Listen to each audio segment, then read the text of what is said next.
Mega డిఎస్సీపై ఒక ఆరోపణ చేయడం, అది అబద్ధమని రుజువైనా వెంటనే మరో ఆరోపణ చేయడం, అది అబద్ధమని తెలిసినా మళ్లీ అదే వరుస.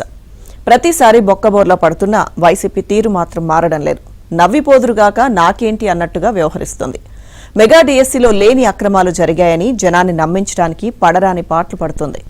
మొదట పేపర్ లీక్ అన్నారు, ఇక ఆ ఆరోపణ తప్పని రుజువైంది.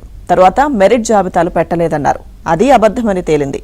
అయినా అభ్యర్థులను సర్టిఫికెట్ల పరిశీలనకు పిలిచినా ఉద్యోగం ఎందుకు ఇవ్వలేదంటూ ఆరోపణలు మొదలుపెట్టారు. హారిజంటల్ రిజర్వేషన్ అమలుతో పరిశీలనకు ఎందుకు పిలవాల్సి వచ్చిందో ప్రభుత్వం కళ్లకు కట్టినట్లు వివరించింది. ఇక లాభం లేదనుకుని జనరల్ డిఎస్సీని వదిలేసి క్రీడా కోటాపై పడ్డారు.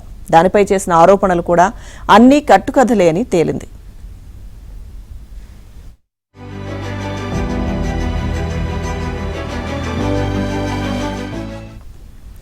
చిట్ట చివరి అస్త్రంగా కులాన్ని తెరపైకి తెచ్చారు. స్పోర్ట్స్ కోటా ఓపెన్ కేటగిరీలో కమ్మ సామాజిక వర్గానికి ఎక్కువ ఉద్యోగాలు ఇచ్చారంటూ భజన పేటీఎం బ్యాచ్తో దుష్ప్రచారాన్ని మొదలుపెట్టారు.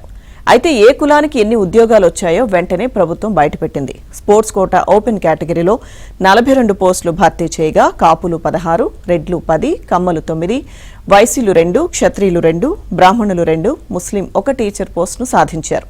అంటే ఎక్కువ ఉద్యోగాలు వచ్చింది కాపులకు, ఆ తర్వాత రెడ్లకు, ఆ తర్వాతి స్థానంలో కమ్మ సామాజిక వర్గం వారు ఉన్నారు. దీంతో వైసీపీ ప్లాన్ బూమరాంగ్ అయిపోయింది.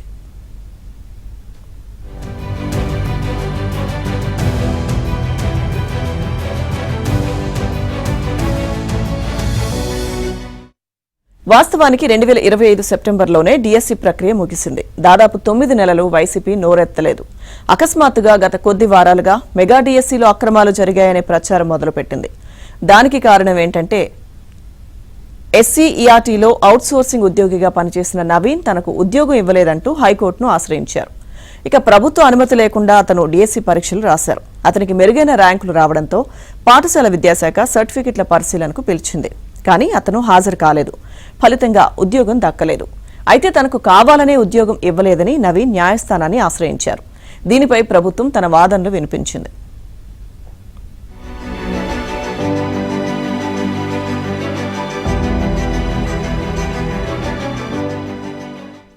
అతనికి అన్యాయం జరిగిందని కానీ డిఎస్సీ ప్రక్రియలో అక్రమాలు జరిగాయని కానీ కోర్టు తప్పుపట్టలేదు. అయితే ఎస్సీఆర్టీలో పనిచేసిన ఉద్యోగి పరీక్షలు రాయడంతో మొత్తం పేపర్లన్నీ లీక్ అయ్యాయంటూ వైసీపీ దుష్ప్రచారం ప్రారంభించింది. దీనిపై స్పందించిన పాఠశాల విద్యాశాఖ టీసీఎస్ అయాన్ సెంటర్ల ద్వారా పరీక్షలు ఎలా నిర్వహించింది, ఎంత సెక్యూరిటీ ఉంది అనేది సవివరంగా బయటపెట్టింది.